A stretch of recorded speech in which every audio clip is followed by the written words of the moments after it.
Mr. President, my ladies, distinguished members of the Constitutional Council, I wish to crave your indulgence to exercise my fundamental rights as provided in Article 1.3 of the Cameroonian Constitution, that English and French are the official languages of Cameroon. In this regard, I would speak in the English language. We've had a lot of speakers here, but dominated by the French language. And I think that being a bilingual country, understanding the fact that there are peoples of the Southwest and the Northwest region who are following this historic event, it would be necessary also for them to have the opportunity to be able to understand what is going on.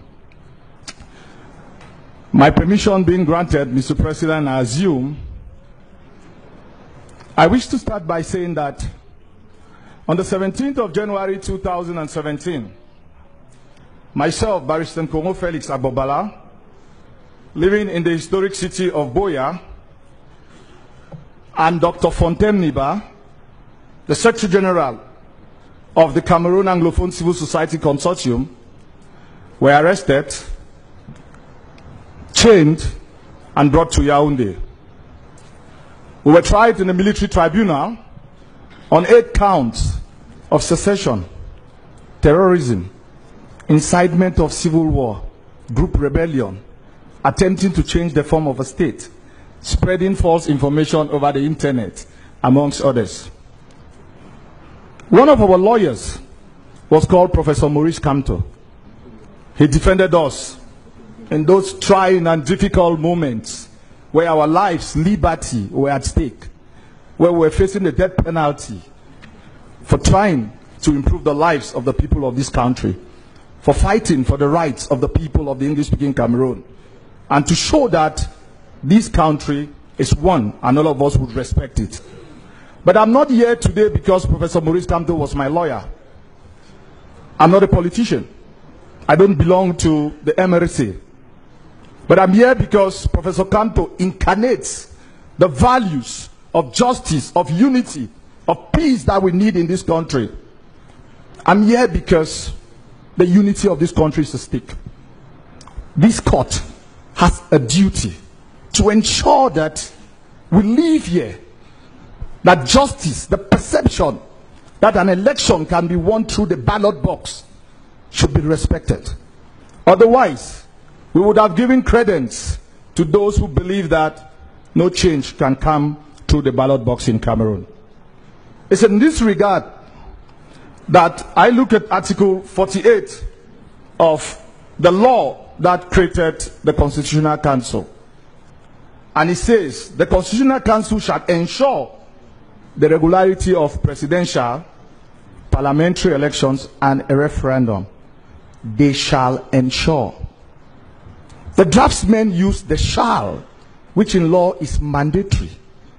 If they felt that it was not very important, they would have said the Constitutional Council may ensure. And how do you ensure the regularity of an election when the electoral code is not respected? How do you ensure the regularity of an election when Article 54 sub 1 is not respected? We have glaring evidence that in numerous places in Cameroon, in the far north, in Adamawa, in the southwest, in the northwest, in the east, that the representatives of the MRC were expelled from the polling booths. They were expelled from the polling centers. We are not saying that these are cases where they did not have representatives. We're saying that these representatives were duly constituted, following the laws of this country, following the laws of Eleka. But because the administration is always high-handed, because the administration believes that the laws were created to suit a particular individual and a particular candidate, they would always show disrespect and disdain to the majority of the people of this country. I'll give you the example of Far North, where in Mvele, the representative of the MRC was sent out of the polling station. We have a procès verbal. It's not very easy, we all know. I know the other parties would argue that we will not have sufficient proof. We know how our country operates. Cameroon does not operate in a vacuum. We know the law of this country is the law of force. And Mr. President, the force of your experience would say you understand this country better than me. You would understand that where the administration have an interest, we cannot have all the procès-verbal stating in cases where our client, representatives of our clients were sent out of the polling station. But we're fortunately to have the procès-verbal of Balla, which I would want to tender as evidence.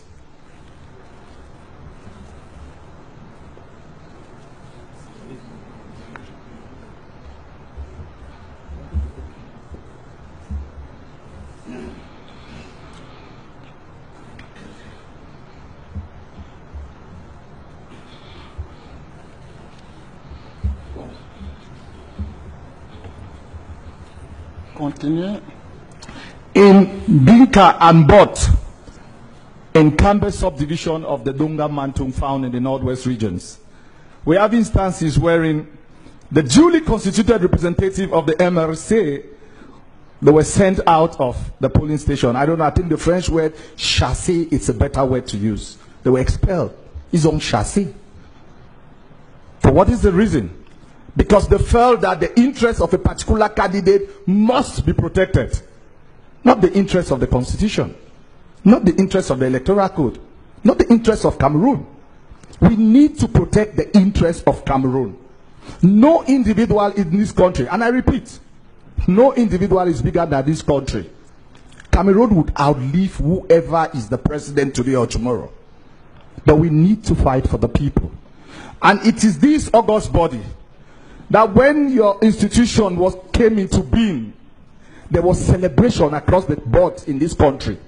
People were happy. Finally, the Constitutional Council has seen the light of day. The expectation of the Constitutional Council is high. Times have changed in this country. Mr. President, the task of the Constitutional Council is similar to the task of the Supreme Court judges in the United States of America in the famous case of Roe versus Wade. This was a case where they challenged the constitutionality on the rights of abortion and the restriction. But the Supreme Court judges stood their grounds. They looked at the law. They looked at the interests of justice and they ruled in favor of the people. Your task, your challenges, is as equally as high as the law that ended slavery and the slave trade. And also the law that ended apartheid and released the famous Madiba. Today, we would argue that they have used the law, they have used the courts to institutionalize and legitimize bad laws. They have used the courts to perpetuate a particular individual in power. And history has a funny way of judging us. If you remember during Nazi Germany and during the period of colonialism, in international law experts, they said Africa was terra nullus, meaning that Africa was not owned by anybody. At that time, they used the courts. They used the judges to justify. But today, all of us realize that that was fundamentally wrong. The Nazis used the court to justify genocide, crimes against humanity, and war crimes against the Jews when they eliminated 6 million and above. They used the judges, and it was accepted. But a couple of years after, some of those judges had to repent and apologize for what they did. We expect these honorable judges, this institution that we hold in high esteem, that's why we're here today. These venerated institutions, I look at the faces of the members of this committee. I have hope for the country. I see my former Procurator General of the Southwest, who I know is a man of timber and caliber. I see the President, who I've read about. I see Madame Flores Array also, who I know. And I see Professor Nkongho and all the other members. And we expect that this court, this institution, should give justice to the people. Mr. President, outside the case of Boya, when I'm not working as a lawyer, I run a human rights organization, Center for Human Rights and Democracy. I monitored the elections in 9 polling stations. The situation was tense. Even the governor of the Southwest had to vote had parliamentarian flag under military escorts, but some of us had to walk freely to ensure that the elections were monitored. I'll give you the example of the polling station at the Old Boya Council. The Old Boya Council is situated towards Mukunda, where one of your colleagues of blessed memory, Chief Endeli, used to be the paramount chief. The representative of the MRSA was there in the morning. He had all the documents, 2 of them, but they refused them not to get into the hall. They argued that their name was not on the list of Elekam. They had to call the police commissioner of Central Police to come and do an investigation. When he came there, he asked why the MRSA officers were not there. They said their name not on Elekam. They had to go to Elekam. Mr. President, walking from the old council to Elekam in a date where there was general boycott in the southwest and the northwest, in a day where the DO of Boya was shot and wounded in Munya, in a day where people's lives could not be guaranteed, took more than an hour. And when they went to Elekam, they realized that the representatives' names were on the list. By the time they got back to the polling station, it was 3 p.m. Imagine what would happen between when the polls were open and 3 p.m. I know they would argue that we don't have enough evidence. Yes, we might not have. But how could we have? In a country where, when you are not with this government, nobody pays attention to you. In a country where it will be difficult for someone to sign that the polling officers were chased. We don't live in a vacuum. We know our country. And Mr. President, I would say again, the force of your experience shows that you understand Cameroon better than a young man and myself. This is a country where ministers have been removed and taken to jail. What of a small polling officer? How can he stand against administration? We argue, yes, sir, that because of all these irregularities, we believe that for justice to be done, because there is a perception justice should not only be done, but should be seen to be done. As we speak here, at least 15 million Cameroonians are watching us. The days of old, where you would take a decision without giving an account to history to the people, has gone. The court of public opinion is watching. The people are watching. Cameroonians want change, they are watching. We expect this honorable house to rise above sentiments. We expect this house to be independent. I know you guys, the judges, are made up of timber and caliber. I hope that the independence of the judiciary would be manifested in your decision. Because when the voices of the people are not heard, it leads to chaos. Mr. President, I have seen, I've lived, I've witnessed cases where the voices of the people have not been heard. And it has led us to where we are today. October 2016, Anglophone lawyers protested for a better legal system. They were not heard. The teachers joined, they were not heard. Today we have chaos in the southwest and the northwest. I mean, some of the so-called ministers sitting here cannot go to the southwest and the northwest. Some of them cannot go to their villages because they did not listen to the people. The voice of the people, they say, is the voice of God. Let us listen to the voice of the people.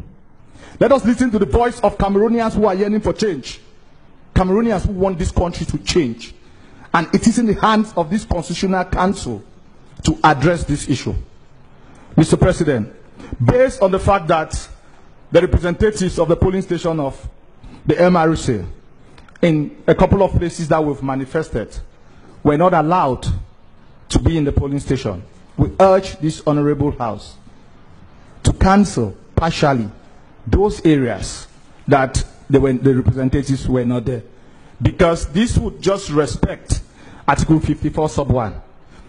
I know they would argue about Article 56 and 57. We are not talking about situations where they were irregular. We are talking about situations where they were regular, where they had a right to be there, but they were not there. Because if we don't respect these our laws, then we are in a situation where the Constitutional Council will not be ensuring that elections are regular.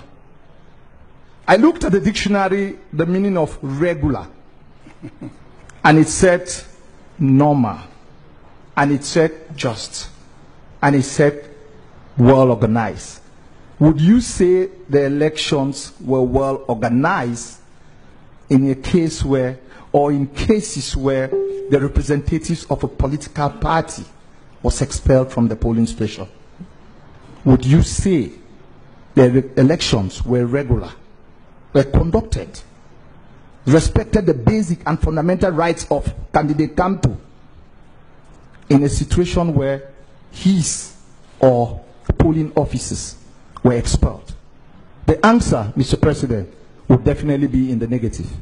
And if the answer is in the negative, I urge you, Mr. President, and the honorable members of this panel, that in your quiet moment, when you are writing the decision, think about the people of this country. Think about the unity of this country. I come from a region where it has been devastated. I urge you, I pray, I plead, I beg, I call upon you to take a decision that would not mar the unity of this country. Take a decision that would help in bringing Cameroonians together. And that decision would be that in places where Article 54 sub 1 was not respected, you annul, you cancel the elections. I would conclude, Mr. President, by saying that your probity, your independence, your integrity, your place in the history of this country is at stake. We need to leave a legacy for posterity. We need our children, our children's children, to remember that we had avant-gardist judges at the court of the Constitutional Council. Honorable members who looked beyond party or individual inclination.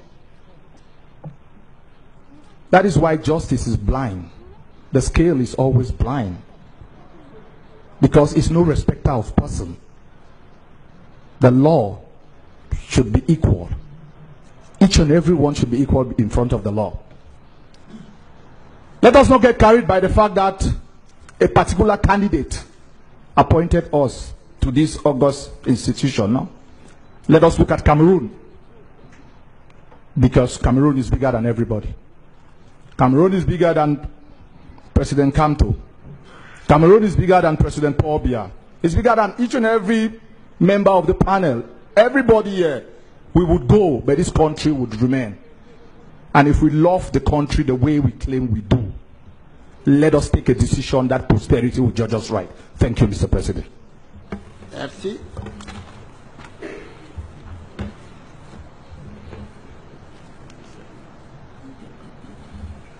Monsieur le Président, juste pour compléter ce que M. Nkongho vient de dire, nous avons sous la main ici la liste